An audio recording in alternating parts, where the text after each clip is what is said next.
আপনারা জানেন শ্রী শ্রী হরিচাঁদ ঠাকুরের জন্মদিনে আমরা কিন্তু ছুটি দিয়েছি। আমরা মতুয়া বিকাশ পর্ষদ ও নমশূদ্র বিকাশ পর্ষদ তৈরি করেছি।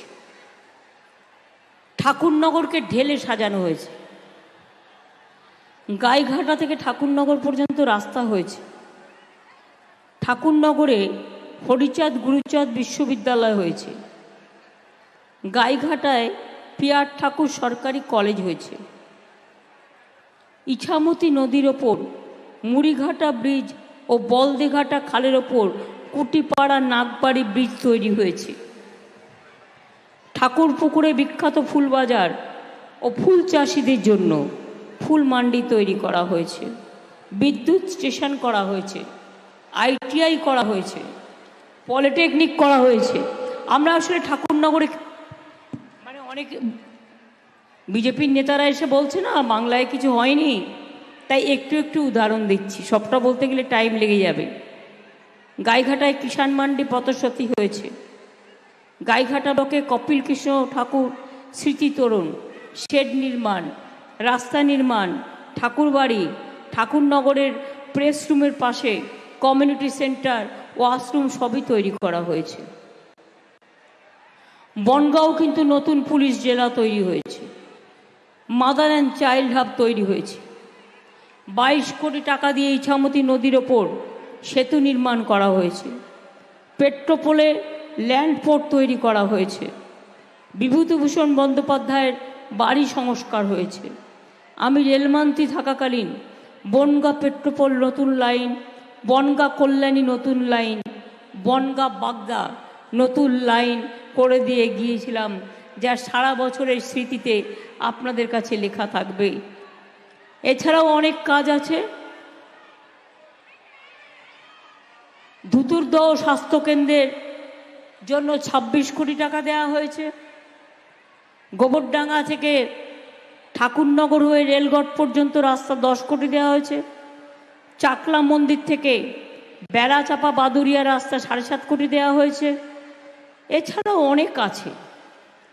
হাসনাবাদ, কাটাখালী, ইছামতি নদী, বাদুরিয়া, আমি ওগুলো সব এখানে বলছি না, কারণ এখানকারটাই এখানে বলবো। আমি আপনাদের বলি, এই গরমে এমনিতেই আপনাদের খুব কষ্ট হচ্ছে। মুড়াগাছা থেকে কাপা পর্যন্ত কল্যাণী এক্সপ্রেসটাও 4 লেন থেকে 6 লেন আমরা করে দিচ্ছি। বনগাঁ কিন্তু আমার কাছে নতুন নয়, আপনারা নিশ্চয়ই অবগত আছেন। দীর্ঘদিন বনগাঁর MLA ছিলেন ভূপেনচন্দ্র শেঠ। মনে আছে তার নামটা? ভূপেনচন্দ্র শেঠ। আমি বনগাঁয় আসলেই ভূপেনদা তার বাড়িতে আমায় ডেকে নিয়ে যেত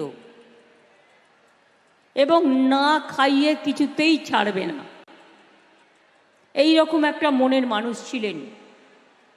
ভূপেনদার মৃত্যুর পর আমি তার ছেলে গোপাল শেঠকে পলিটিক্সে নিয়ে আসি এবং সে এখন বনগাঁ মিউনিসিপ্যালিটির চেয়ারম্যান।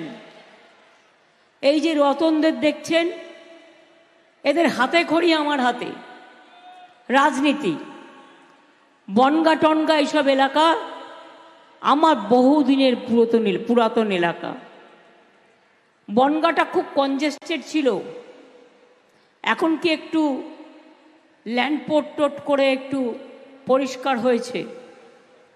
কিন্তু একটা কষ্ট হচ্ছে, যেটা আমি শুনেছি আমার লোকাল রিপোর্ট, মুটেওয়ালা যারা কাজ করত এবং ছোট ছোট গাড়ি,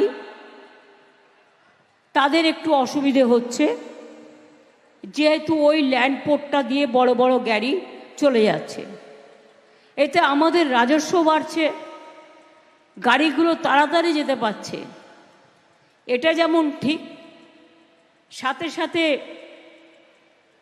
40-50 হাজার মানুষের কথা আমরা তো উড়িয়ে দিতে পারি না।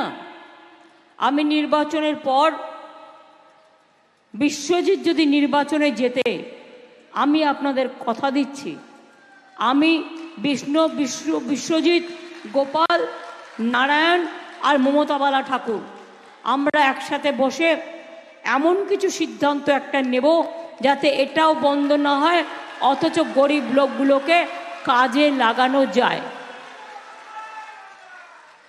তাদেরও যাতে কাজে লাগানো যায়। তারাও তো আমাদের ঘরের ভাই বোন, তারা কি খেয়ে থাকবে, তাদের খাদ্যটাও আমাদের দেখতে হবে, এটা আমি মনে করি।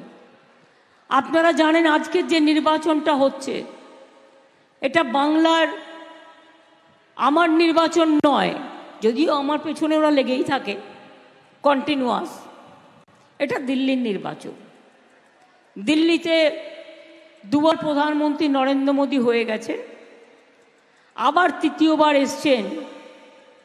আমার ভাই বোনেরা যে ঢাক পেটায়, সেই ঢাক পেটাতে নয়, মিথ্যে কথা বলার ঢাক পেটাতে।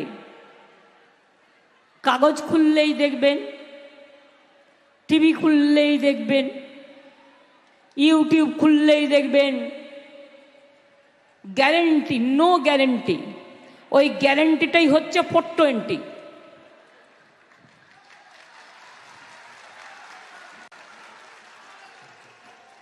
একবার বলে গিয়েছিল 15 লাখ টাকা করে দেবো সবার অ্যাকাউন্টে। 1 লাখ দিয়েছে, 2 লাখ দিয়েছে কি মা বোনেরা? 5 লাখ দিয়েছে, 10 লাখ দিয়েছে, 50,000 দিয়েছে। সন্দেশখালির মা বোনেদের অসম্মান করবার জন্য টাকা খরচ করছে, বোমা চালাচ্ছে, মদ বেচছে, যা ইচ্ছে করে যাচ্ছে। আমি ওদের বলি, একটা মায়ের সম্মান চলে গেলে সম্মান কিন্তু ফিরে আসে না। মা বোনেদের নিয়ে এই চক্রান্তের খেলা খেলবে না। নরেন্দ্র মোদী জেনে রাখো, আমাদের এখানে মেয়েরা অনেক সম্মানের সাথে বাস করে, তাদের গায়ে হাত দিতে গেলে কেউ ভয় পায় এবং তাকে জেলে থাকতে হয়। এটা তোমার উত্তরপ্রদেশ নয় যে তপশিলীদের ওপর অত্যাচারে নাম্বার 1 ইন ইন্ডিয়া। এটা মধ্যপ্রদেশ নয়, এটা রাজস্থান নয়, এটা বাংলা, বাংলা, বাংলা। এটা রবীন্দ্রনাথের বাংলা, এটা নজরুলের বাংলা, এটা রামমোহনের বাংলা, এটা বিদ্যাসাগরের বাংলা, এটা হরিচাঁদ ঠাকুরের বাংলা, এটা আমাদের রাজবংশীদের বাংলা, পঞ্চানন বর্মার বাংলা, বিরসা মুন্ডার বাংলা, ক্ষুদিরাম প্রফুল্ল চাকির বাংলা। মনে রাখবেন, এই বাংলায় অনেক মানুষ, অনেক ধর্ম, অনেক সংস্কৃতি, অনেক স্রোত। মোদিবাবু কি জানেন? তিনি গ্যারেন্টি দিয়ে কি বলছেন? সব ঘরে জল পৌঁছে দেবেন। আবার আমার নামে একটা নাম জোগাড় করেছে, আর নাম পায়নি খুঁজে। সে তার মাকে বলছে, চল মোদিকে ভোটটা দিয়ে আসি, আমার বাড়িতে জল দিয়েছে, ঘেঁচু দিয়েছে। উনি জলটা দেয়নি, জলটা আমরা দিয়েছি।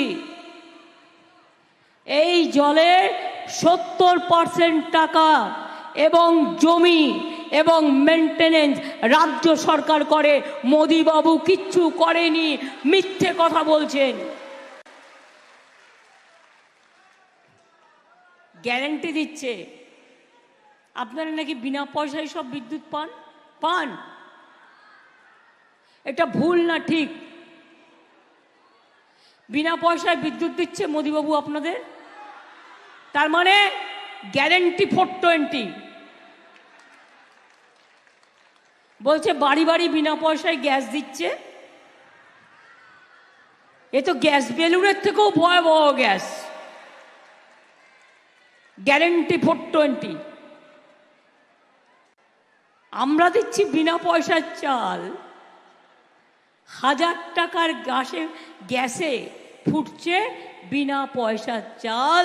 ওহে নন্দলাল, বাহবা নন্দলাল। গল্প করে যাচ্ছে, গল্পটা কি বলুন তো? 2টা পরিবার ট্রেনের কামরায় উঠছে, এটা ভানুর কমিক। তো একটা পরিবার খুব মিথ্যে কথা বলে, তার বউ জানে, তাই তার বউ বলে, দেখো তুমি এত মিথ্যে কথা কইও না, আমার লজ্জা লাগে। তখন ভদ্রলোক বলেছেন, আমি মিথ্যে কথাটা বেশি কইলে তুমি খক করে কাইছো, তাহলে আমি ওটা সংখ্যাটা কমিয়ে দেবো। এবার দুইটা পরিবার গল্প করতে করতে যাচ্ছে, তো একটা পরিবার বলছে, জানেন তো আমি একটা বড় বাঘ মারছি। তখন পরিবারটা জিজ্ঞেস করেছে, এত বড় বাঘ, তার ল্যাজ কত বড়? বলে 12 হাত লম্বা ল্যাজ হইব। 12 হাত লম্বা ল্যাজ মানে বুঝতে পারছেন, আমার স্টেজের থেকেও বড় ল্যাজ। তাহলে বাঘটা কত বড়? মাঠটার সমান। তখন ওর বউ খক করে কেসেছে। তখন বলছে, মাপি টাপি নাই, 10 হাত হইব। তখন ওর বউ আবার খক করে কেসেছে। তখন বলছে, 7-8 হইব। তখন ওর বউ আবার কেসেছে। তখন ও রেগে গিয়ে বউয়ের ওপর বলছে, তুমি কাইসা কাইসা মইরা যাও, আমি আর কমাইতাছি না। তা মোদি গ্যারেন্টি হচ্ছে 420 গ্যারেন্টি, নো গ্যারেন্টি। 15 লক্ষ টাকা দেয়নি, বিনা পয়সায় গ্যাস দেয়নি, বিনা পয়সায় চাল দেয়নি, বিনা পয়সায় বিদ্যুৎ দেয়নি। টিভি খুললেই ছবি। 100 দিনের কাজ করেছে গরিব লোকেরা, টাকা দেয়নি 3 বছর।